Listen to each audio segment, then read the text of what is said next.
안녕하세요, 부자대유입니다.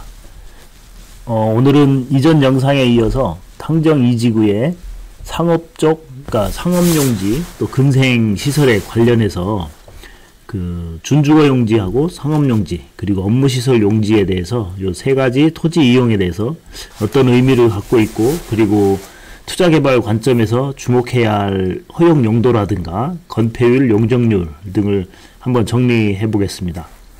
뒤에서 영상 마무리쯤에 이런 용도 부분을 알고 있을 때 어떤 개발 흐름이나 이런 부분들을 어떻게 읽을 수 있는지 그런 부분들도 짧게 정리 한번 해드리도록 할게요.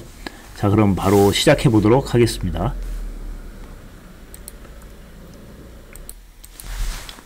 자, 우선 이 지구 내에서 준주거용지와 상업용지와 업무용지가 차지하는 비율을 좀 먼저 봐야 될 것 같아요. 자, 이게 지구 전체를 보면 108만 평 중에서 이런 근생 상업시설이 차지하는 비율이 어느 정도 되는지 이제 토지 이용 계획도에서 보게 되면 알 수 있는 부분입니다. 그렇게 해서 이제 개발 투자 및 어떤 흐름을 파악하는데 이런 토지 이용 계획도도 한 몫을 하는 부분이 있죠. 자, 현재 탕정 2지구는 108만 평을 개발을 하는 부분인데요. 그 중에서 이제 준주거를 한번 볼게요. 토지 이용 계획도에서. 자, 준주거가 이렇게 있는데요. 준주거 부분은 지금 현재 변경안이 1.4%입니다. 1.4%로 이렇게 전체 면적 중에 1.4%로 되어 있고요. 다음 이제 상업용지를 보게 되면요.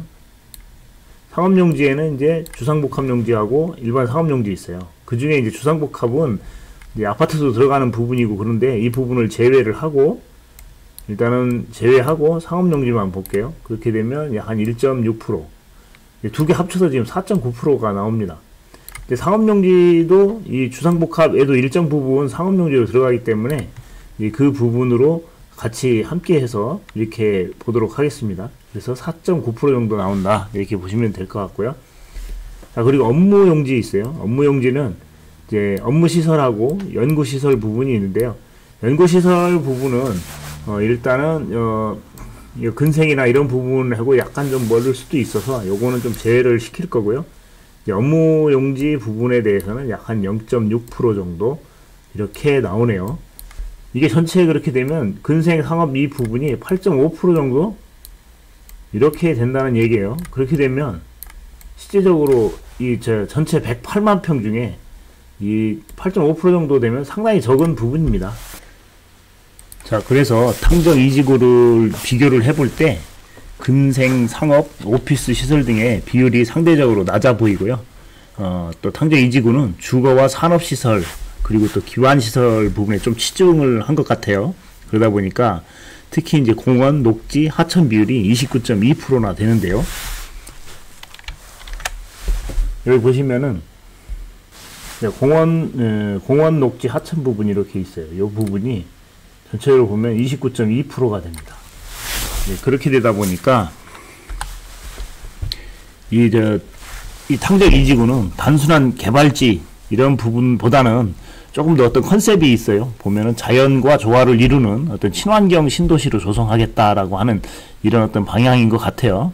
그러다 보니까 중심부를 지나는 이런 어떤 그 매곡천 있죠. 여기 보면 이렇게 중심부를 이렇게 지나는 매곡천 이 부분을 기준으로 해서 주변에 이제 녹지 공간들을 넣고 그리고 하천을 개발하는 그런 형태로 여기가 형성된다. 도시가 형성된다 라고 보시면 될 것 같습니다.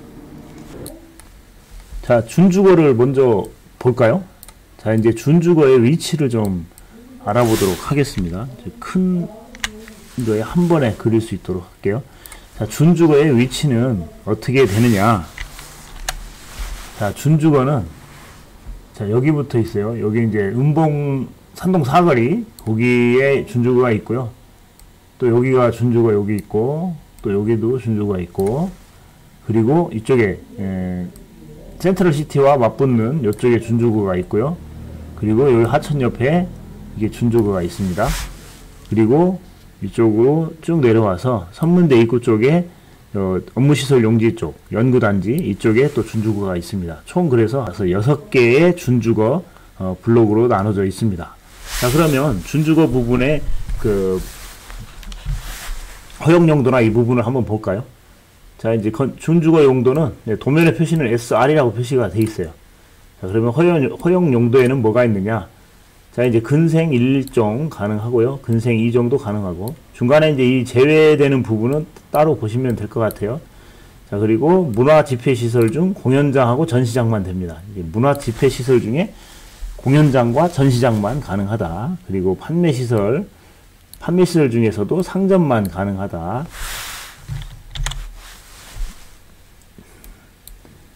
자, 이렇게 가능하다. 그리고 의료시설 중에 병원만 가능하고요. 그 다음에 교육연구시설, 또 놀이자시설, 이렇게 허용용도가 되어 있습니다. 이 허용용도 이외에 나머지 거는 다 불허용도로 되어 있죠.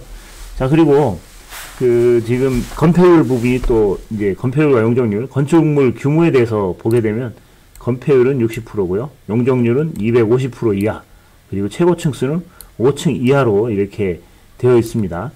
이 부분을 볼 때 기존의 그 불당동 같은 경우는 준주거 지역이 똑같이 이제 건폐율은 60% 같았어요. 근데 용적률은 불당동 같은 경우는 300%였었거든요. 조금 더 규모가 컸습니다. 근데 여기는 약간 좀 준주거에서 그 용적률에서 좀 줄린 것 같아요. 250%로 약간 다운이 됐다라고 하는 부분들, 그걸로 보시면 될 것 같아요.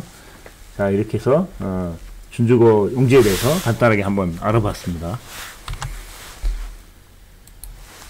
자, 다음은 상업용지를 볼까요? 상업용지의 위치는, 자, 이제 기존에도 말씀을 드렸지만, 여기 메인도로가 이렇게 있는 부분이죠. 메인도로 있는 쪽에, 잠깐만요. 색깔을 좀 바꿔볼게요. 표시가 안 나니까. 파란색으로. 자, 이제 메인도로가 이렇게 들어가죠. 불당동서부터 넘어오는 부분. 자, 이쪽에 상업용지 부분이 이렇게 있습니다. 상업용지 부분 하나가 이렇게 있고요. 또 여기 상업용지 이렇게 두 군데 나눠져 있습니다. 일반 상업용지겠죠, 이 부분은. 자, 그래서 전체 상업 1부터 상업 6까지 이렇게 구성이 되어 있습니다. 그러면 상업용지에 대해서 허용용도를 좀 보겠습니다. 자, 상업용지의 허용용도. 자, 이제 1종 근생도 가능하고요. 2종 근생도 가능하고, 아까 준주거 부분하고 겹치는 부분들이 좀 많이 있어요. 그리고 추가적으로 상업용지는 용도에 대한 부분에서 조금 더 완화가 된다라고 하는 부분들 참고하시면 될 것 같습니다. 자, 그리고 문화집회시설 가능하고, 판매시설, 의료시설, 교육연구시설, 운동시설, 업무시설, 방송통신시설까지 이렇게 상업용지에는 다 들어갈 수 있다라고 하는 부분들, 그 부분 참고하시면 될 것 같습니다. 불허용도는 마찬가지로 허용용도 이외의 거는 불가한 부분이다 라고 보시면 될 것 같고요. 자, 이제 건폐율하고 용적률, 최고 층수 이 부분을 볼 건데, 자, 이게 이제 차이가 좀 있어요. 상업용지 중에서도 이 8층 이하짜리가 있고요, 6층 이하짜리가 있습니다. 그리고 용적률도 450% 이하가 있고요, 500% 이하가 있습니다.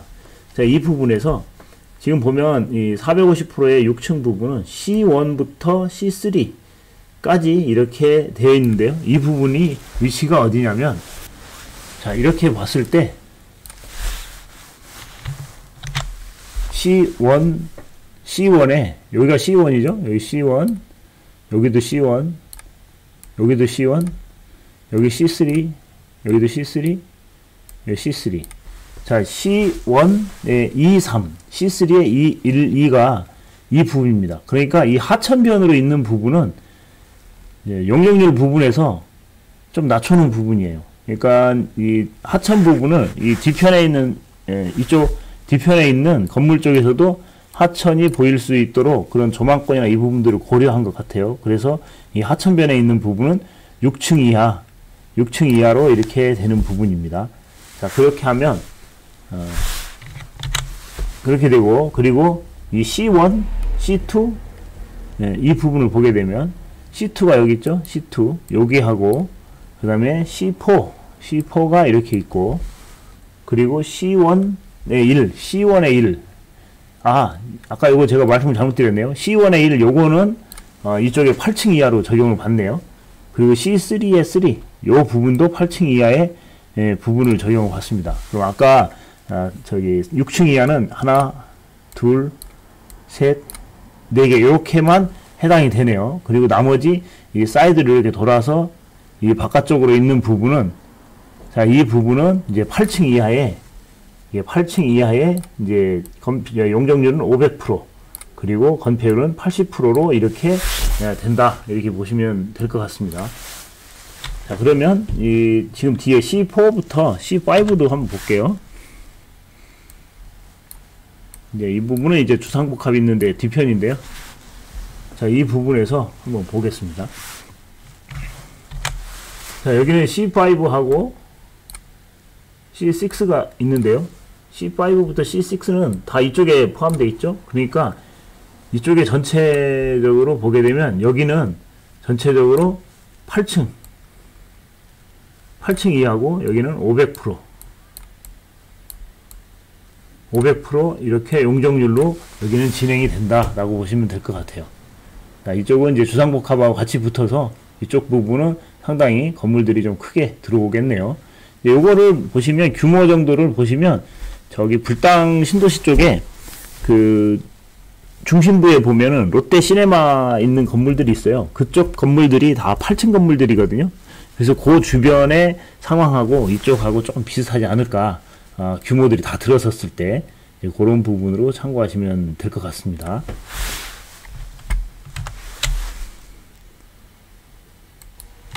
자, 다음으로 업무시설을 한번 보겠습니다. 업무시설 위치는 아까 상업지역 있던 그 부분 바로 옆에 이렇게 업무시설이 들어오는 부분이죠.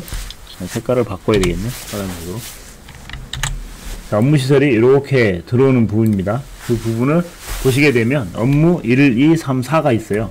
자, 그래서 업무 1, 2, 3, 4 중에 요거는 이제 일단은 주용도하고 부용도 부분을 한번, 허용용도 부분을 한번 보고 갈게요. 자, 이제 업무용지의 용도를 보게 되면요, 건축물 용도에는 이제 허용용도가 있고 불허용도가 있어요. 근데 이제 이 업무지역에는 허용용도 중에서도 이 주용도가 있고요, 이렇게 부용도가 있습니다. 자, 이 부분을 어떻게 나누느냐면, 자, 이렇게 보게 되면 주용도 부분에는 문화집회시설 중 집회장, 그 다음에 전시장, 그리고 교육연구시설, 그 다음에 업무시설, 그 다음에 방송통신시설이 있는데요. 주용도의 비율은 지상층 연면적의 50% 이상, 50% 이상으로 이렇게 된다.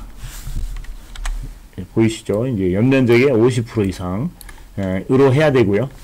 그리고 단 오피스텔이 들어갈 수 있는데요. 오피스텔은 전용 면적 40제곱미터 이하, 그러니까 40제곱미터 이하로 계획한 경우에 한해서 지상 연면적의 10% 이하로 제한한다. 그러니까 소량의 이제 그 오피스텔이 들어간다라고 보시면 됩니다. 자, 이쪽에 지금 두 개로 나눠져 있는데 파트가 B1부터 B3까지였고요. 그 다음에 B4 부분에는 똑같이 이제 그 주용도가 연면적의 50%, 그다음 오피스텔도 똑같이 40제곱미터 이하인데요. 여기는 지상 연면적의 30% 이하로 제한한다. 이제 20%가 늘어난 부분이죠. 이쪽에서는 조금 이쪽은 오피스텔을 더 지을 수 있다라고 하는 부분입니다. 이렇게 보시면 될 것 같고요. 자, 부용도가 뭐냐면 이제 주용도 이 지상 연면적의 50% 이상으로 하는 부분 외에 나머지 이제 50% 밑에 쪽에서는 뭘로 채울 수 있느냐면 1종 근생, 그 다음에 2종 근생, 그 다음에 나머지 이제 그 준주거나 상업지역에 들어갔었던 부분들, 그런 부분들처럼 일부를 이렇게 넣을 수 있다라고 하는 부분입니다. 면적 대비해서 이 부분은 고려돼야 될 사항이죠. 자, 그래서 B1부터 B3까지, 그러니까 여기에서 업무 1, 업무 2, 업무 3 쪽에는 이 부분에 영향을 받고요.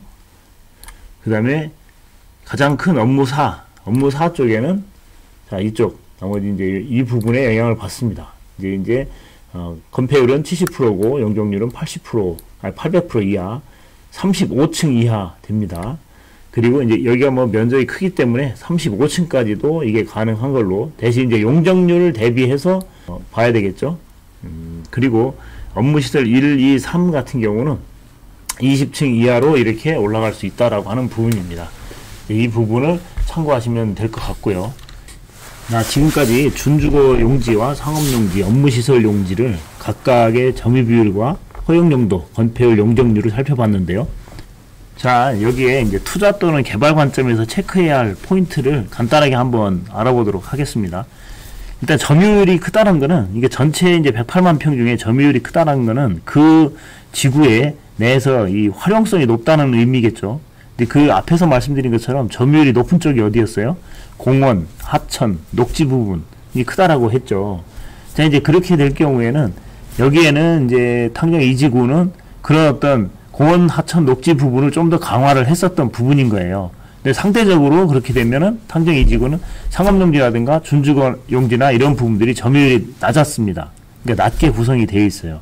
자, 그렇게 되면 이 부분이 지구 내에서 활용 가능성이 낮아서 이렇게 했다라고 하는 부분보다는 오히려 더 희소성이 있어서 이 부분에서 상업시설이나 준주거 쪽에 그런 어떤 시설들이 좀 더 경쟁력이 있을 것으로 보여집니다. 그러니까 이 부분에서 무분별하게 많이 이렇게 상가 건물들이 들어오는 것보다는 이게 타이트하게 딱 들어오기 때문에 공실률도 적을 것으로 예상을 해보고요. 개발비라든가 인프라 비용에 대한 그런 부분들도 고려해 볼 필요는 있겠죠. 그렇기 때문에 이런 체크할 포인트들이 건폐율 용적률, 이 부분도 상당히 중요한 부분입니다. 그리고 또 추가적으로 다른 요인이 있다라고 하면 그 해당 용지의 위치가 되게 중요합니다. 입지 부분에 대해서도 상당히 고려를 해봐야 될 부분입니다. 자, 거기에 또 상업용지를 투자한다면 또 무엇보다 또 중요한 게 그 입지였는데 입지에다가 플러스 뭐 해야 되냐면 집객력이죠. 이제 이 상업시설을 이용할 사람들이 얼마나 있느냐, 이게 되게 중요한 부분이거든요. 자, 이 사람들이 만약에 이용할 사람들이 별로 없다, 이렇게 되면 그만큼 투자 가치가 떨어진다라는 거죠. 왜냐하면 공실률도 그만큼 생길 것이고, 이런 부분들은 좀 감안을 해보셔야 될 부분입니다. 자, 오늘 이렇게 탕정 2지구에서 상가 투자나 기타 사업 아이디어가 있으시다면 좀 도움이 되었기를 바라고요. 또 앞으로 새로운 소식이나 이런 부분들이 추가적으로 있다라고 하면 추가적인 영상을 한번 다뤄보도록 하겠습니다. 오늘 영상이 도움이 되셨다면 구독과 좋아요 눌러주시고요. 알림 설정까지 해주시면 감사하겠습니다. 또 여러분들의 구독과 좋아요가 저에게는 또 아주 큰 힘이 되겠죠. 지금까지 시청해 주셔서 감사합니다. 다음 영상에서 뵙겠습니다.